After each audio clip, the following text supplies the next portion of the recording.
and on the pastime of the Prachetas. And yesterday's verse was describing how the Prachetas went out to perform austerities. And today's verse is discussing how, oh, sorry. This verse is discussing how they met and were instructed by Lord Shiva. And Srila Prabhupada in the purport talks about the importance of following having a spiritual master. I had said that I'll talk about spiritual life in terms of a balance. Yesterday,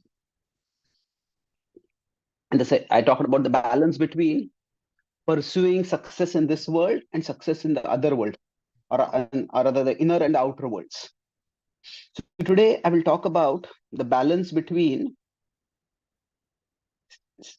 mm, between seeking guidance and cultivating independence.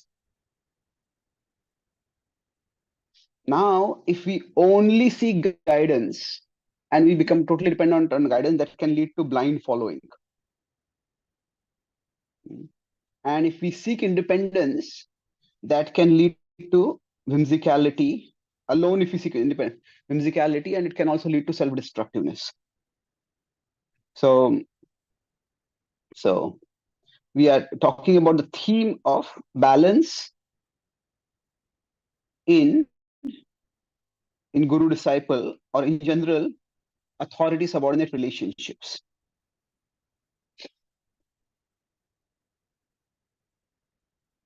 Here we see that in the Bhagavatam, there are repeated in almost every pastime involves characters seeking guidance. We have Parikshit Maharaj, right from the beginning, he takes guidance from Shukadeva Goswami. And then, like that, in every incident, we have characters seeking guidance. Dhruva seeks the guidance of Narad Muni. Narad Muni himself gets the guidance of the Mahabhagavatas when he meets them. Vyasadeva gets the guidance of Narada. And like this, it goes on. One by one, there's constant guidance being sought and got. At the same time, we will see a very significant theme over here. Mhm. This relationship. So similarly, we have here the Prachetas and Lord Shiva. So when this guidance is being sought and got, what is happening? Mhm. We may say that, okay, Shukdev Goswami is the spiritual master of Parikshit Maharaj. Of course, he is. But at the same time, we see that this meeting happened at the end of his life, after he was cursed to die. And did it mean that he didn't have any guru throughout his life? It's described that he was a great Vaishnava. And he was a great Vaishnava means that he surely would have had guidance. And yes, there is absolutely no mention of Parikshit Maharaj taking guidance from any particular guru when deciding what to do after he had offended Shamik Rishi and had been cursed by Shamik Rishi's son Shringi. So it was he deliberated, and then he decided, I have to renounce the world. Now he had Brahminical advisors, and those advisors he consulted them, but there is no, you could say, Parikshit Maharaj does not lose his autonomy in making decisions about his life. It is he who decides that, okay, I made a mistake and I should atone for it. And the way to atone for it is by renouncing the world. And I will renounce the world now. And then he'll go to the forest. And then he asks the sages over there. It is not that he has his guru looking over his back all the time. Okay, which sage are you going to talk with? Which sage are you talking with? No, don't associate with that sage. You know, the guru is not treating the disciple like a personal property who is to be micro controlled. So the idea is the same principle if we see with with another great sage, another great saintly king, Ambarish Maharaj. And in his case, when he decided that what to do when Durvasa Muni was there, at that time, Durvasa Muni had gone for bathing and his fast breaking time had come. It was not that Durvasa Muni, uh, it is not that Ambarish Maharaj had one particular guru whom he asked. He consulted with the Brahmanas, and the Brahmanas were confused. At that time, he himself suggested, "Can I do this?" I said, "Yeah, that's a good idea." So, the point I'm making is that the guru disciple relationship was, as in our tradition is often emphasized, it is a relationship of much more than diksha is shiksha. Shiksha means, as you say, guidance or instruction. More than that, more than instruction, it is education. And Srila Prabhupada himself emphasized that Srila Prabhupada wanted his followers to be independently thoughtful. Now, independently thoughtful means what? Each div- Now this word sometimes is misunderstood or misapplied, and often the idea that is usually emphasized is that because we wanted independence, that is why we have become entangled in this world, independence from Krishna. Well, that is true. At the same time, that independence can have multiple meanings. If it means defiance or disobedience, then that is a problem. That certainly is to be, that kind of independence is bad. But defiance or downright disobedience, that's definitely bad. But at the same time, there is autonomy that every individual needs, and then there is initiative. And Srila Prabhupada writes in the Ishopanishad purport, Kurva Neveha Karmani Jivshechatam Samaha. There he says that every individual, everyone has some initiative. And the perfection is that we use our initiative for serving Krishna, for going closer to Krishna. So the idea is independence in terms of autonomy and initiative are not to be given up. If we see even in the original guru disciple relationship, Krishna and Arjuna, now Krishna was right next to Arjuna. And yet, after the Gita was spoken, hmm, at the end of the Gita in 1873, Arjuna said, "I will do your will. Karishye vachanam tava." Now, once he has said that, what happens? If we look at the subsequent war, it is not that Krishna is micro-controlling Arjuna. It is not that Krishna is insisting that Arjuna consult him before every single move. No.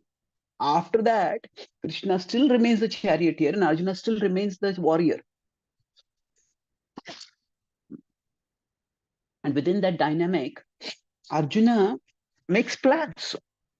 Okay, I want to fight against this enemy right now. I want to counter that section of the army.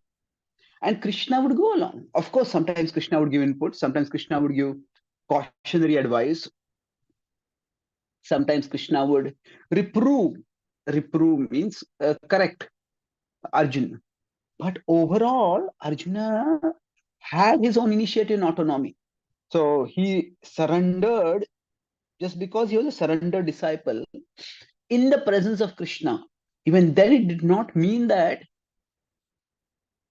Arjuna lost his individuality or initiative. He had, by autonomy, I refer to individuality.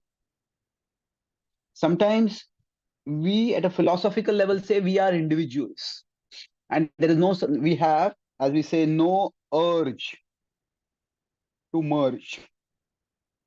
We have no urge to merge, we say. And in that sense, we say that the urge to merge is, that's why no impersonalism. But some comes that following the spiritual master means that our identity merges into the identity of the spiritual master, as if we have no individuality left.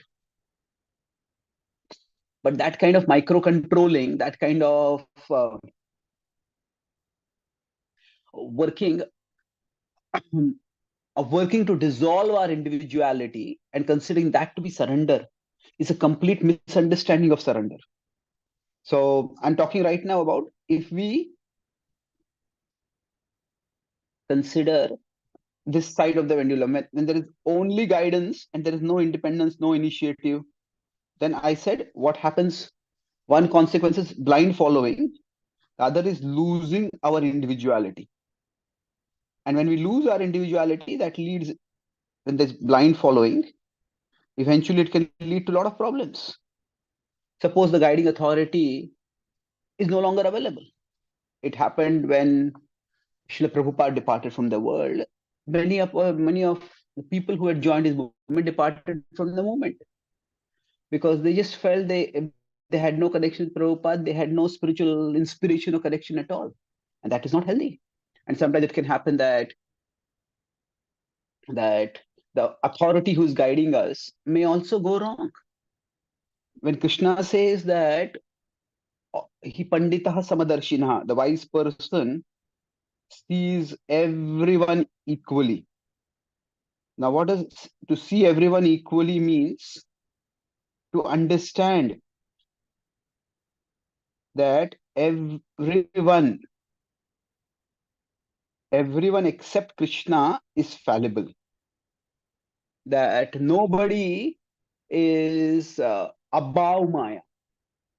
Now, of course, our spiritual master and our spiritual guides, to the extent they are devoted to Krishna and they are following Krishna's representative, Krishna Prabhupada, to the extent they will be above Maya. And to the extent we follow the process that they are following, we will also be above Maya.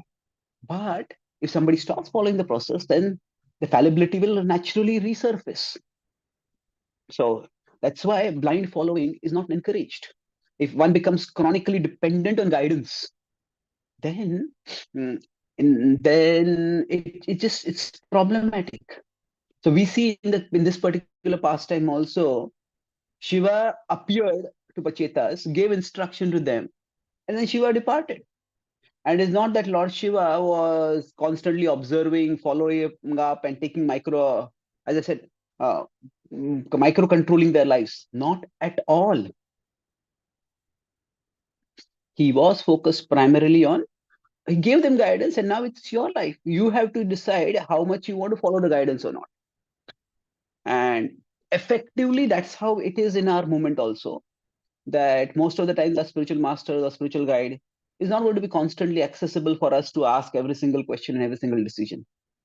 The success of the spiritual master is that the disciple no longer needs the spiritual master. Now, the disciple always feels dependent. But there's a difference between the guru disciple relationship. There is feeling dependent. That feeling dependence is in the form of gratitude. Oh, it is my guru's mercy that I have got bhakti, that I have grown in bhakti, that I have the opportunity to share bhakti. And I need guru's mercy consciousness. Feeling dependent is good. But being dependent means being incapable of doing anything unless one has an explicit guidance from the guru. This is unhealthy. Now, Prabhupada always felt dependent on Bhaktisiddhanta Saraswati Thakur. But we see that Prabhupada, in one sense, Prabhupada was functionally not dependent at all on Bhaktisiddhanta Saraswati Thakur. That means that Prabhupada did not depend on Bhaktisiddhanta Thakur to give him any facilities for preaching. In fact, Prabhupada got nothing, zero, anything from Bhaktisiddhanta Thakur's mission. Of course, we can say that the mission had fragmented. But in terms of facilities, he did not get any institutional forum to share bhakti. He did not get any financial support. He did not get any followers. So Prabhupada, in spite of that all, he, with no followers, no money, no institutional backing, nothing, no finances, no. So what happens is Prabhupada still went abroad, and it was by his initiative that he created the entire movement of the Krishna consciousness, ISKCON, for carrying on the mission of his spiritual master. So that Prabhupada's dependence was in terms of the purpose. The purpose is to serve Krishna. Now, in terms of the practicals, how exactly to go about serving Krishna, Prabhupada was not dependent. By practices, I'm not meaning practice like chanting Hare Krishna. Practices means practicals. Okay, where should I go and preach? How should I talk with these people?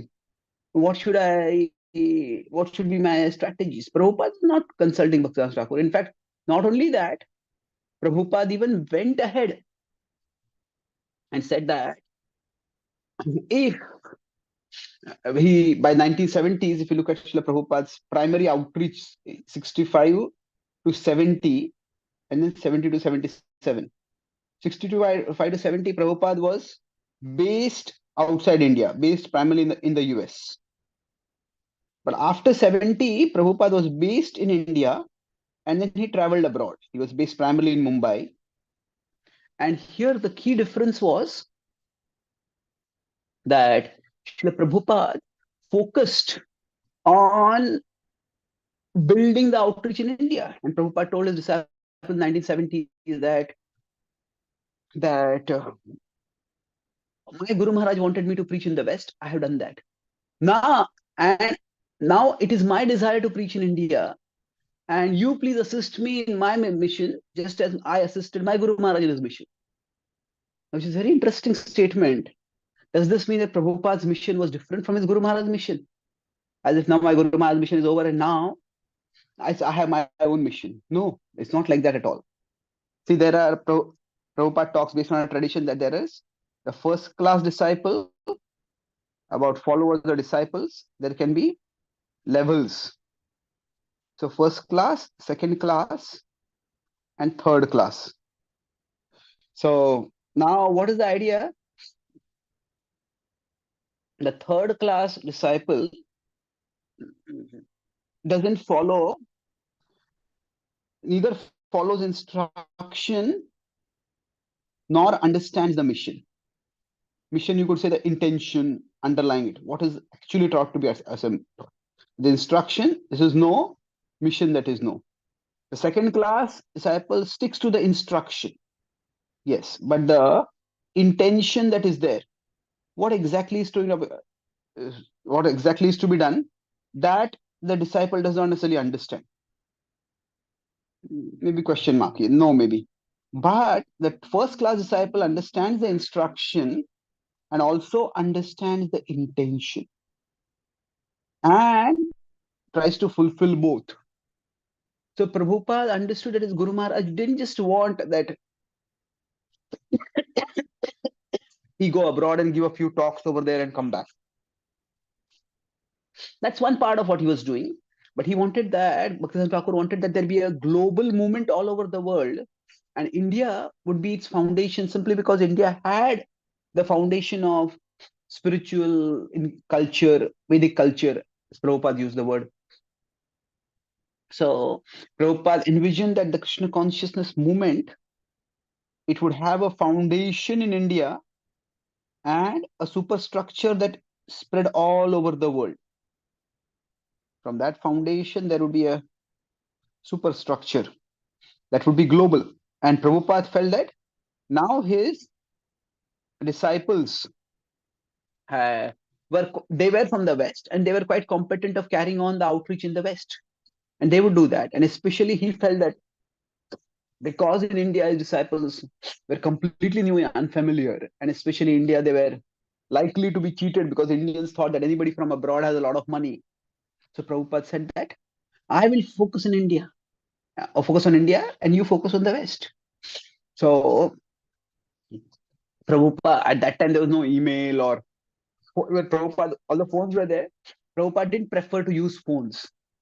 So Prabhupada would work primarily through letters. And through letters, it's very difficult to exert micro control because the method of letters itself means that uh, communication was gradual. So now, of course, we have more facilities. So we have emails, we have instant messaging, we have phone calls, and we can avail those. But the point is, this technology should not be used to do what Prabhupada was not doing. That is microcontrol people. And we as a movement are Krishna consciousness movement. If you say it's a high demand practice, high demand practice means that what we demand, say everyday sadhana, substantial amount, 16 round chanting is 1.5, 2 hours. And then there is so much seva. It's a high demand. And people who do this will be ready to go need to be ready to go against the world to be able to commit so much. Now, those who are ready to go against the world like this, they are able to do it because they have some extent of they have strong convictions. So this requires strong convictions, and people with strong convictions, it's very difficult for them to be simply yes men or yes women. They need their space. Not everybody needs space to the same degree, but everybody needs space. And one of the key reasons why devotees feel stifled or become discouraged and they stop practice, they become unenthusiastic in bhakti, is that when they don't get enough space. This is a service I want to do, and okay, this is how I will do it. Now, the service in principle should be furthering Krishna's and Guru's mission. So we could say Krishna's mission is like a giant umbrella. And within that, each of us can have our small umbrellas where we function. So our umbrellas could be some of us may be doing DT services, some of us may be doing books distribution, some of us may be in charge of education, some of us may be looking after, not even in charge, maybe doing our small service in finances. Some of us may be looking after, say, logistics, mm, festival management, whatever it is, the various services. And each of these services, one devotee can get inspired and they can take it up. And when they take it up, they will grow by that. They will inspire others to be engaged, and others will also grow by that. So, this is how, if we have guidance, but guidance doesn't overshadow the independence, it doesn't eclipse the independence in terms of individuality and initiative, then we'll find that devotees can flourish. Prabhupada encourage and engage young people. And if Prabhupada had microcontrolled them, they would not have been able to function.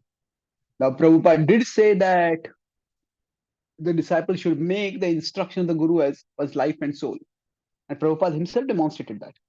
But that idea that life and soul, Guru's instruction, that does not mean that the Guru controls the life and soul entirely of the disciple. It's the disciple's attitude. We even normally we think of the Guru disciple relationship as the Guru is here and the Guru gives instruction to the disciple. Well, that is true, but the Bhagavatam itself offers another model. That there is the Guru, there is the disciple, and then there is negotiation between the two of them. This is the example of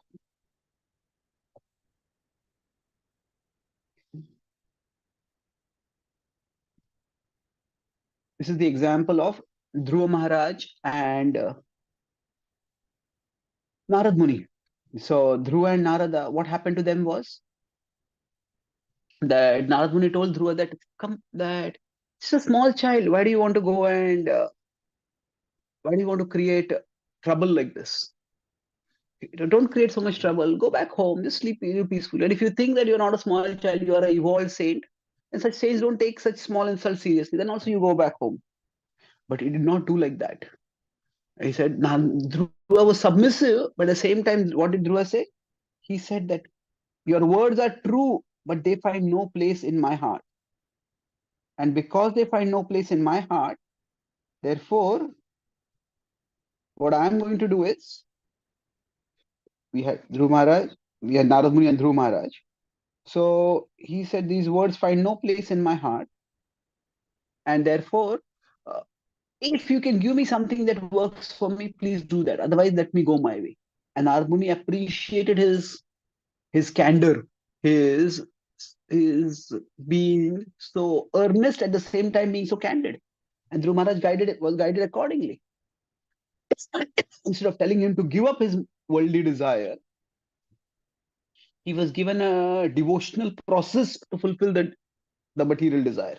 And following the devotional process, he became purified. So that means that that the guru also needs to be able to guide the disciple in a way that the instruction, the guidance is doable. So if the guidance needs to be doable, otherwise the disciple will feel so discouraged. The disciple may end up rejecting the guru and the guru's guidance itself. So now, of course, I have focused here on this side of the pendulum. And the other side we often focus on, that's why I won't focus one, but I'll make 2 points about it. If there is only independence, and this is the general tendency in the world, everybody wants their space. There is the leftist uh, emphasis or predominance in the media, in the movies, in mainstream society, where there is natural suspicion about authority, any kind of authority figure. Hmm? And because of that suspicion about authority, this tendency is very much prominent in today's world in everyone. And of course, it is sadly true that there has been there have been many people who have misused authority, and especially religious authority has been misused right from the time of the Catholic Church in the 12th, 13th century, before the Reformation, 14th, 15th centuries, when there was also supposed to be popes or priests, bishops. They're supposed to be celibate, but they would have church funds allocated for taking care of of the children that would be born from their illicit affairs. And that was like a open secret that was known to everyone. And the Reformation was basically a rejection of the church's authority, at the Catholic Church, the bishop's authority. And they said that, okay, we don't need the bishop, we can study the Bible ourselves. But then what happened was, okay, if we can reject the representative of God to study the word of God, but then we can reject the word of God also. Because when the word of God doesn't make sense, so then what happens is that, so once we start rejecting authority, it goes down a chain. It goes down a slippery slope. So first we reject the representative of God. So once we reject the representative of God, we say that God, we can say that actually we can study the word of God on our own. But then the word of God doesn't make sense, so we reject the word of God also. And then once we reject the word of God, we end up rejecting God also. So that's how, so atheism slowly became mainstream. And then as things move forward, even nature, which is ultimately God's arrangement, even nature is rejected. How is nature rejected? The idea is that by nature, nature ordains certain things. We have particular genders. But, oh, I don't feel comfortable in my body. So I'll just do surgery and change my gender. Nature means that, okay, there is sexual pleasure available, but sex is not meant to be reduced to sexual pleasure alone. Sex is meant for higher purposes. It is meant for reproduction. It's meant for bringing new life into the world. But why nature has done like that? We reject that also. And then, therefore, there's contraception, there's abortion. Now there is a new technology, which is not technology, what a new methodology by which it's being extensively researched and trumpeted as a solution to the problem of unwanted pregnancy. They say that there are certain chemicals which can be taken by the man, and then by that there will be semen without any sperms, and therefore there's no chance of pregnancy. So the idea is that we are trying in various ways to interfere with, to reject the authority of nature. But then till how far can we go like this? We can't, because now, as nature is being rejected, then the facts always win because they are facts.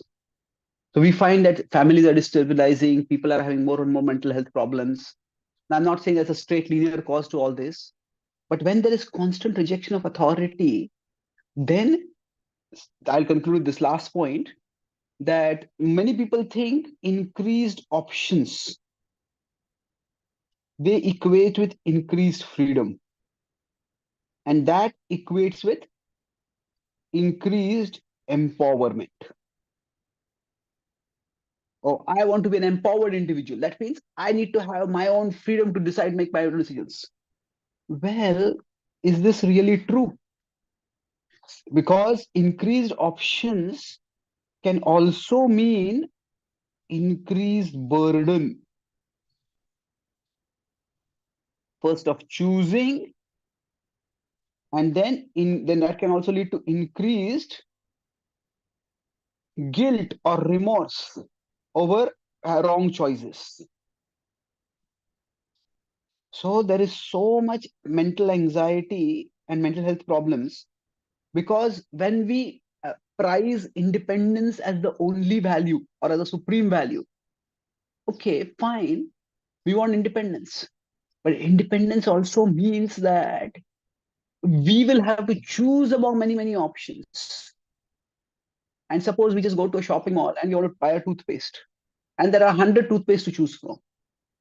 And if one of those toothpastes, if we buy, suppose it contains some forbidden drugs, and if we buy that, we are going to be arrested and we are going to be put in jail because of that. We would be paranoid. Will I be by mistake in choosing this toothpaste?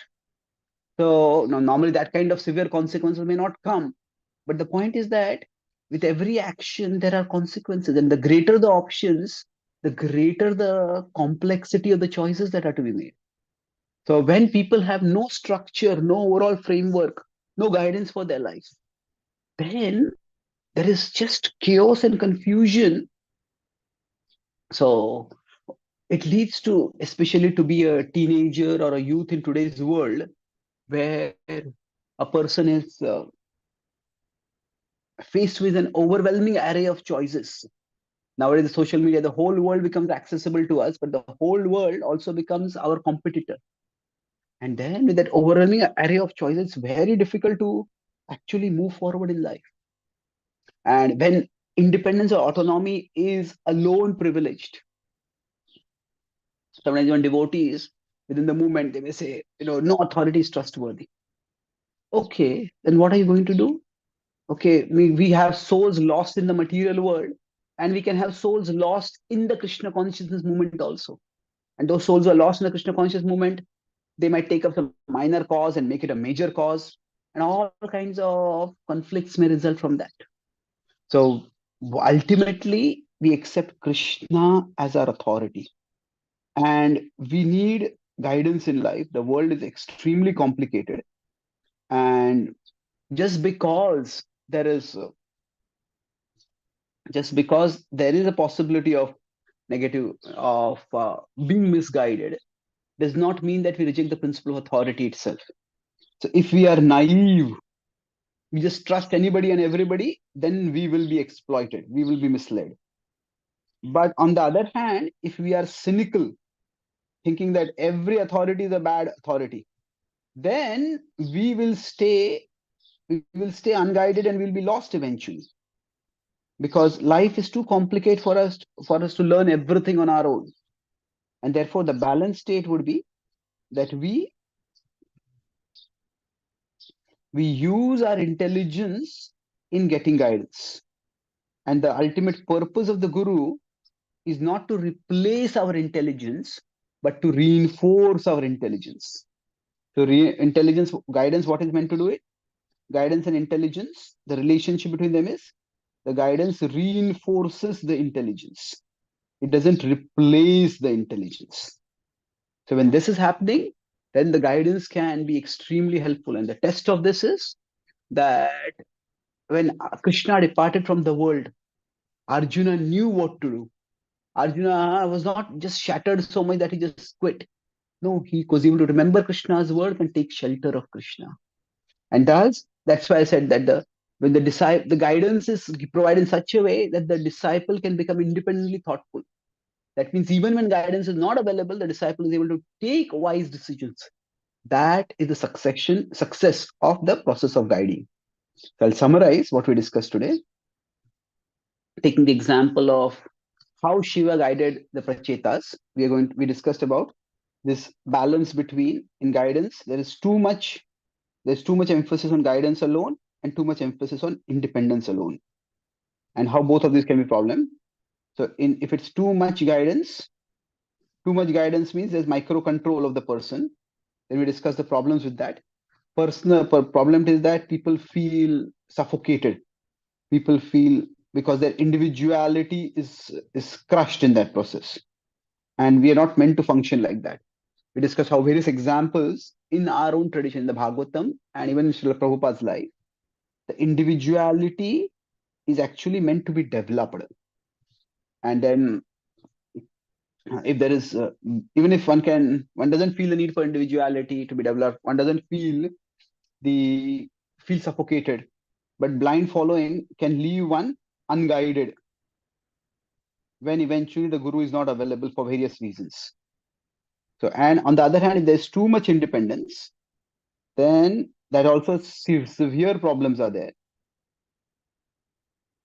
And we discuss the problem with that is primarily if there are no guidance, then there is too many options, and that leads to too much processing for my mind to do, and that level of complexity leads to mental health problems eventually of various kinds. And we need to be not just trusting blindly, but at the same time not rejecting blindly also, not naivety, not cynical, but rather we use guidance to reinforce our intelligence.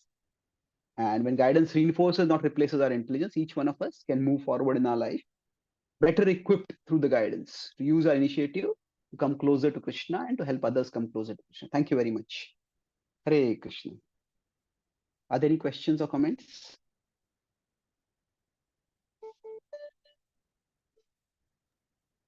Hare Krishna Prabhu, Dandavat Pranam, Hare Krishna. Just one question on that. You have told about you have to strike a balance between the authorities and between following the instruction of the authorities and being independent at the same time, remain independent and to enforce our independence through the guidance from the Guru.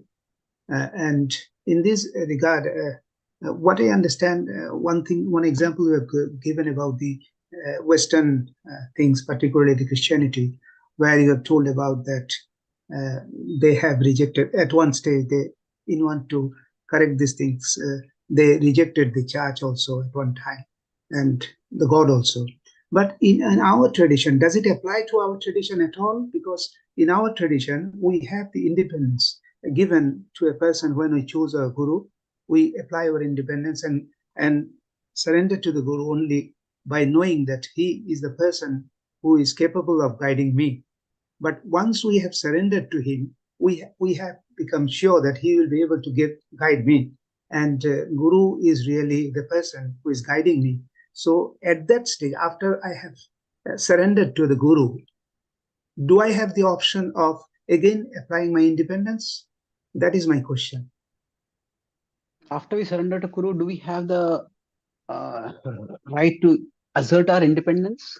Well, the word independence has a negative connotation in the way it is used in our moment. But the point is, the Guru would like to have a resourceful disciple.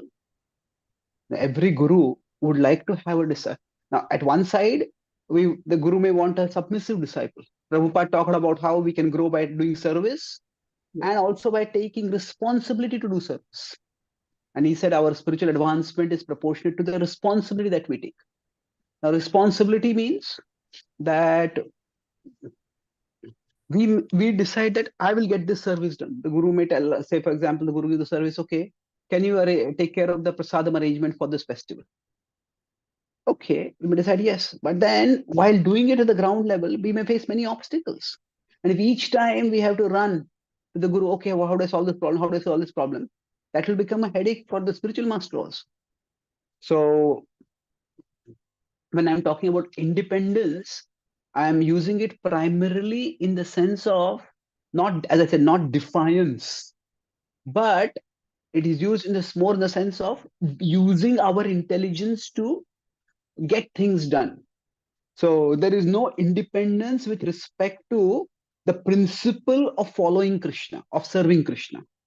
But within that broad circle of serving Krishna, how exactly we serve Krishna, that is something which we can decide. And can a disciple have a mood different from the spiritual master? Well, we shouldn't think of it in terms of our moods, but we have our individual nature. And initially, it's important to focus on the principle of submission so that we learn and grow in that seva bhav, in that service attitude. But eventually, after that, if each devotee feels inspired to serve in a particular way, the guru's purpose is ultimately to ensure that the disciple is self motivated to serve lifelong. And if a devotee, if, say, the spiritual master's mood might be temple construction, but does that mean that every disciple's mood should also be temple construction? Some disciples may be more inspired to study Shastra and teach Shastra, and that's perfectly fine. So when I'm talking about independence, it is more of not being dependent on the specifics of the service on Guru's guidance. So the Guru's instruction could be seen to be like a gold mine. Now, when there's a gold mine or a jewel mine, one has to dig to get the gold.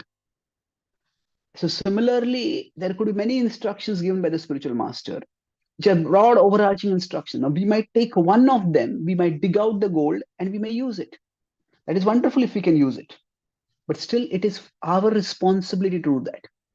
So now, if a disciple finds that that they just can't, for some reason or the other, there are a lot of disagreements with the spiritual master. Well, it's a difficult situation, but ultimately the spiritual master is the link with Krishna. So there is uh, there is in our tradition there is Diksha Guru and there are Shiksha Gurus.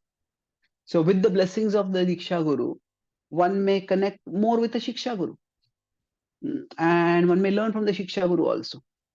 So that's perfectly fine. Now, we have that example in our tradition of Jiva Goswami being the primary instructor or educator of Srinivas Acharya, Shaman Pandita, and Rasika, and Narottam Das Thakur. So although they all had their different gurus, they all him to send their disciples, these three disciples, to Jiva Goswami in Vrindavan, and he learned under them, and they learned under him rather, and that's how that whole relationship grew.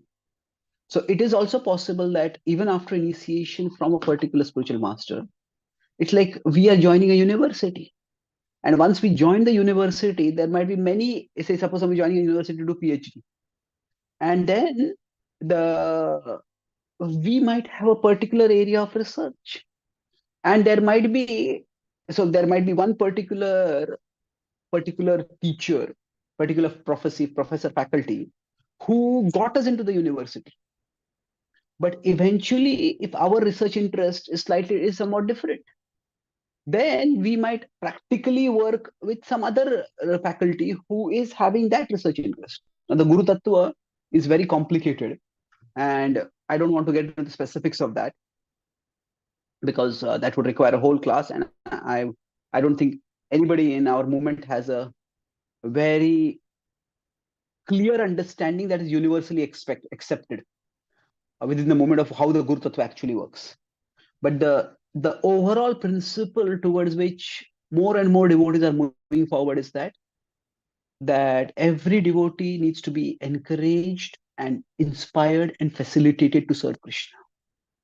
So if that encouragement, inspiration, facility is coming from the Diksha Guru, that's wonderful. If somehow Diksha Guru is not available, accessible, or suppose some other issues, things are not working forward, then the devotee should not, that should not be made into a reason for which the devotee has to leave bhakti. So we cannot guilt people into compliance. There are many issues over which devotees will have differences of opinion. And if there are differences of opinion, those need to be accommodated so that they can continue serving Krishna.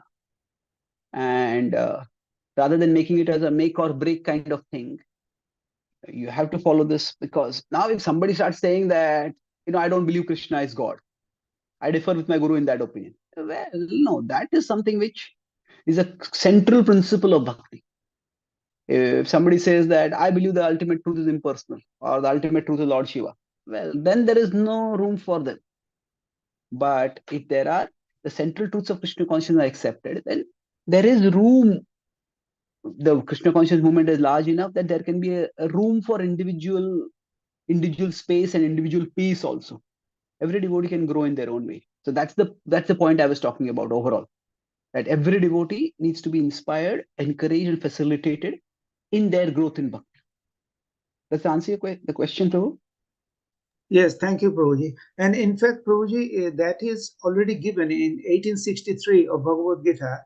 Krishna Exactly. clearly says Krishna to says, Arjuna Yathe that, Chitta Kuru. Yes. yeah, the Vimishoyatat Asheshana, you can deliberate as much as you like and do whatever you want to do. So that independence is in our system also. Thank you, Prabhuji. Yes, perfect. Thank you. But Good question.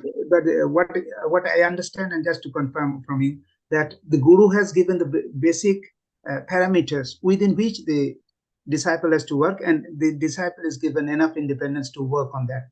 Am I correct on that? Yes, perfect. Perfect. Thank you, Guru. Thank you, Yes, Guru. thank you so much. Thank you very much. Ganthraj Srimad Bhagavatam ki jai. Srila Prabhupada ki jai. Gaur Bhaktavind ki jai. Jai Gaur Premanandi. Chaitanya Prabhu ki Patitanam jai. Pavanebhyo Vaishnava Vaishnavebhyo Namo Namo. Ananta Koti Ananta Vaishnavebhyo Vaishnava Jai. ki jai. Hare His Grace Chaitanya Charan Charan Prabhu Prabhu ki ki jai. jai. Prabhupada ki jai. Thank you. Jai Gaur Premanand